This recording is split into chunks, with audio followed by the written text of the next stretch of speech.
semoga kalian dalam kondisi sehat walafiat. Amin. Jadi pada pagi hari ini seperti yang kita janjikan, kita pagi hari ini adalah melakukan praktikum. Ya, sebelum kita mulai dari praktikum ini agar Allah memberikan keberkahan, marilah kita mulai dengan membaca basmalah. Bismillahirrahmanirrahim. Pada hari ini kita akan melakukan praktikum, yaitu tentang percobaan fotosintesa. Kira-kira kalian sudah baca semuanya atau belum bacanya? Jadi nanti sebelum kalian melakukan percobaan, ya akan umur uji cobakan atau demonstrasikan agar kalian paham tentang bagaimana nanti kamu membuat perangkat percobaannya. Jadi pada hari ini yaitu kita melakukan percobaan tentang fotosintesa. Ya, yang mana kemarin kita sudah membahas tentang banyak hal tentang materi fotosintesa. Nah, pada hari ini kita akan melakukan percobaannya, yaitu dengan membuktikan yang pertama adalah percobaan Ingenhouse. Ya, di mana percobaan Ingenhouse yaitu dilakukan oleh kelompok mana? Ya, kelompok 1 ya. Jadi nanti kelompok 1 akan melakukan percobaan Ingenhouse ya, di mana tujuan dari percobaan Ingenhouse ya adalah untuk apa? Ya, untuk menguji apakah di dalam proses fotosintesa dihasilkan oksigen. Kamu harus bisa membuktikan itu. Ya. Kemudian yang kedua adalah percobaan. Ya. Apa tujuannya? Untuk mengetahui Ya, untuk membuktikan bahwa di dalam proses fotosintesa dihasilkan amino. Kemudian yang ketiga, di dalam percobaan spektrum warna ini kita buktikan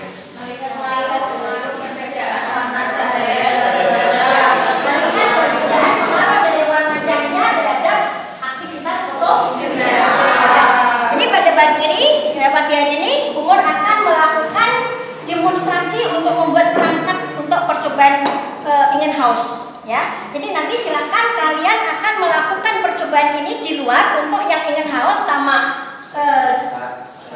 spektrum, kemudian yang SAT itu ada di dalam ya. Jadi kalian perhatikan semuanya bagaimana nanti kamu melakukan percobaan ini ya. Jadi nanti ada beberapa dari ini perangkatnya ya, dimana nanti perangkatnya adalah ada tiap kelompok nanti ada 4 perangkat ya. Tiap-tiap perangkat kamu harus bisa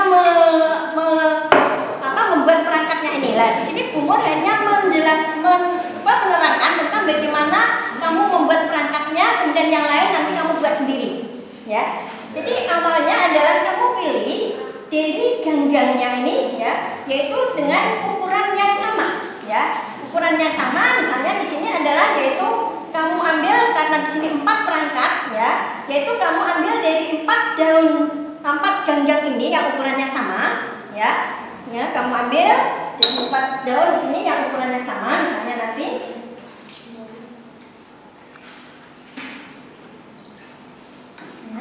kemudian kamu masukkan di sini dari ini ya, di dalam corongnya ya.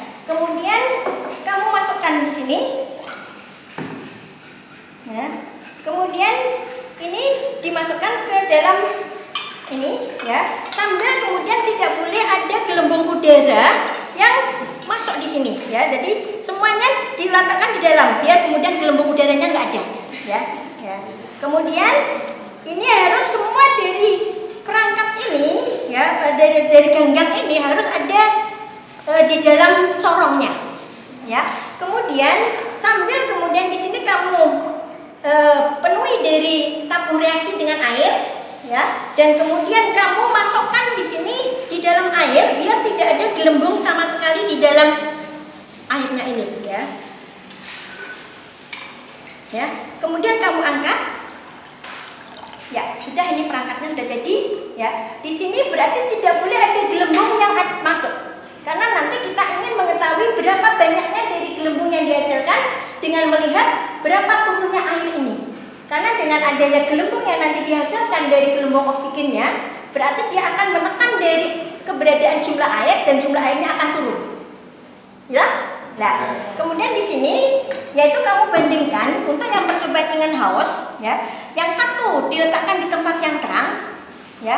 Yang satu kemudian nanti di tempat yang gelap, ya. Untuk yang tempat yang gelap, ya nanti kamu bisa tutup dengan ember, ya.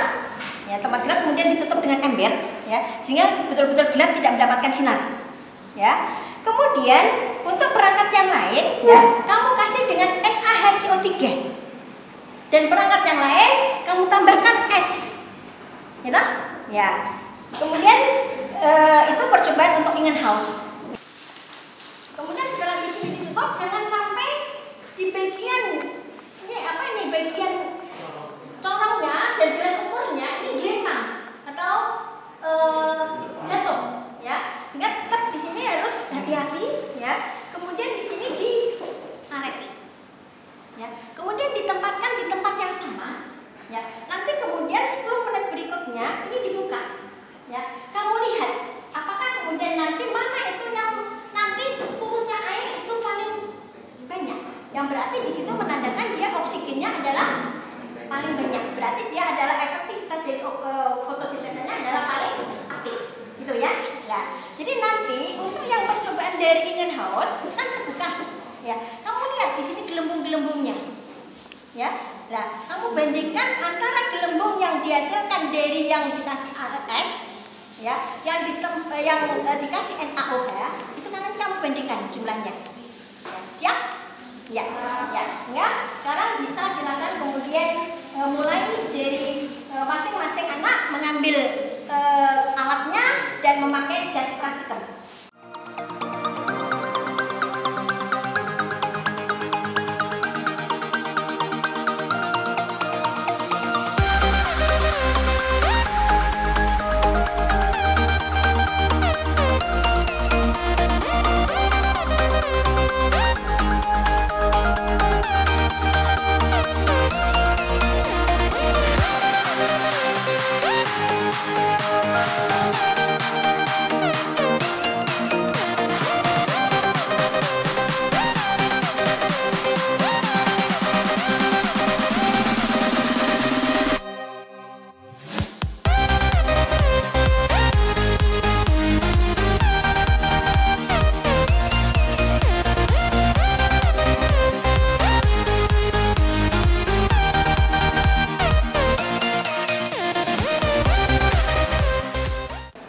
Kenapa sih kok ini yang dikasih NaHCO3 gelembungnya paling banyak?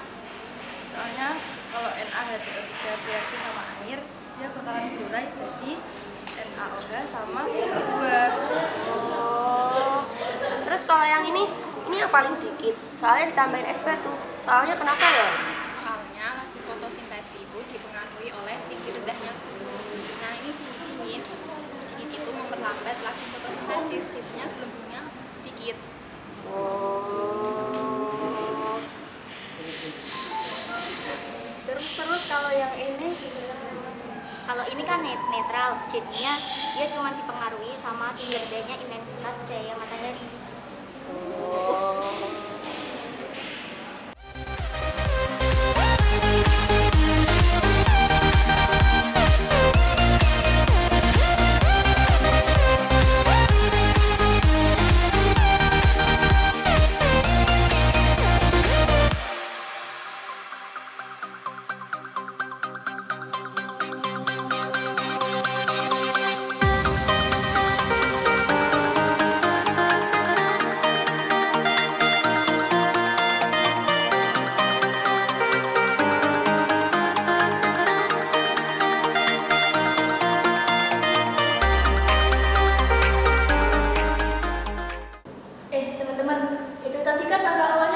daunnya itu dimasukkan ke dalam air mendidih. Itu kira-kira fungsinya buat apa ya? Fungsinya itu daun dimasukkan ke dalam air mendidih agar selnya mati, sehingga daun itu tidak melakukan proses fotosintesa lagi. Oh ya, bagus ya. Itu adalah tadi setelah daunnya dimasukkan dalam air mendidih, kemudian tadi diapakan? Dimasukkan ke alkohol. Iya, dimasukkan dalam alkohol mendidih. Ya, apa tujuan kemudian dimasukkan dalam alkohol mendidih? Untuk melahirkan klorofil. Iya, untuk melahirkan untuk klorofil. Kenapa harus dimasukkan di dalam? Kenapa harus klorofilnya dilarutkan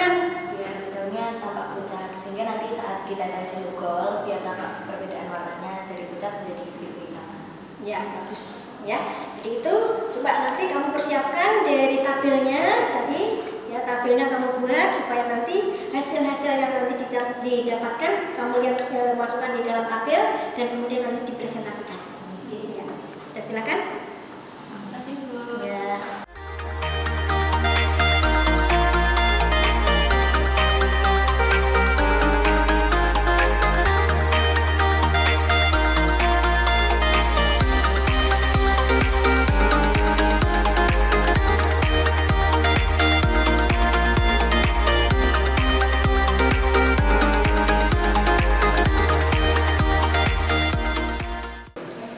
Alhamdulillah kita ini sudah selesai melakukan praktikum.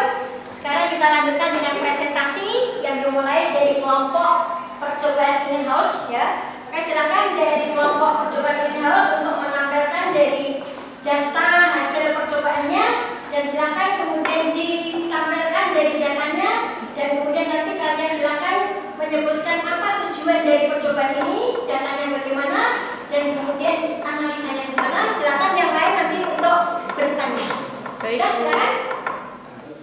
Assalamualaikum warahmatullahi wabarakatuh. Waalaikumsalam warahmatullahi wabarakatuh. Kami dari kelompok 1 di sini kita akan mempresentasikan hasil percobaan kami, yaitu percobaan greenhouse. Di sini kita bisa lihat bahwa nanti kita membuat beberapa perangkat dan perangkat itu dilakukan dengan perlakuan-perlakuan yang berbeda. Ada yang ditaruh di tempat teduh dan ada yang terkena cahaya matahari. Ada yang dikasih es batu dan ada yang dikasih NaCO3. Yang kena cahaya matahari langsung ini menghasilkan gelembung segini. Sedangkan ini yang dikasih NaCO3, dikasih es batu dan tempat teduh. Di sini bisa kita lihat bahwa yang paling banyak menghasilkan gelembung adalah cahaya matahari langsung ditambah NaCO3. Kenapa? Karena NaCO3 jika diuraikan menjadi NaOH dan CO2. CO2 itu mempengaruhi fotosintesis. Sedangkan yang paling sedikit itu berada di tempat teduh.